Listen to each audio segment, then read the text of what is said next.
2019 সালের 6 এপ্রিল সোনাগাজী ইসলামিয়া ফাজিল মাদ্রাসার ছাদে নির্মম পৈশাচিকতার শিকার হয়েছিল নুসরাত জাহান রাফি। মাদ্রাসার তৎকালীন অধ্যক্ষের বিরুদ্ধে শ্লীলতাহানির অভিযোগ প্রত্যাহার না করায় কেরোসিন ঢেলে আগুন ধরিয়ে দেওয়া হয় নুসরাতের গায়ে। পরে ঢাকা মেডিকেলের বার্ন ইউনিটে চিকিৎসাধীন অবস্থায় 10 এপ্রিল মারা যায় নুসরাত।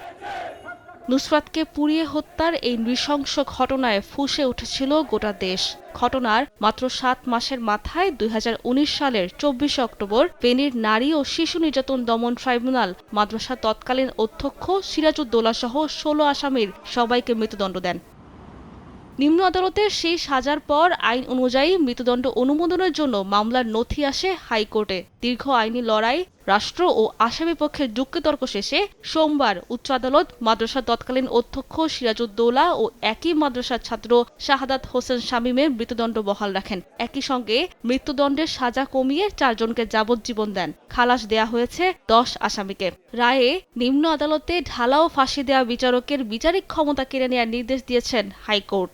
এই 16 জন নিম্ন আদালত কর্তৃক মৃত্যুদণ্ডপ্রাপ্ত আসামির মধ্যে আদালত 2 জন আসামির মৃত্যুদণ্ডের রায়কে বহাল রেখেছেন। তারা হলেন এই মাদ্রাসার তৎকালীন অধ্যক্ষ SM সিরাজউদ্দৌলা এবং শাহাদাত হোসেন শামীম। আদালতের পর্যবেক্ষণ অনুযায়ী এই বিচারক মামুনুর রশিদকে অবিলম্বে পেনাল এবং সেন্টেন্সিং অর্থাৎ ফৌজদারি মামলার বিচার এবং সেক্ষেত্রে তার দণ্ড দেওয়ার ক্ষেত্র থেকে তাকে সরিয়ে আনার জন্য আইন, বিচার এবং সংসদ বিষয়ক মন্ত্রণালয়ের প্রতি নির্দেশনা প্রকাশ করেছেন। সিসিটিভির ফুটেজ গায়েব করে দেয় নুসরাত হত্যার রহস্য এখনও উদ্ঘাটিত হয়নি দাবি করে রায়ের বিরুদ্ধে উচ্চ আদালতে আপিল করার কথা জানান আসামি পক্ষের আইনজীবীরা।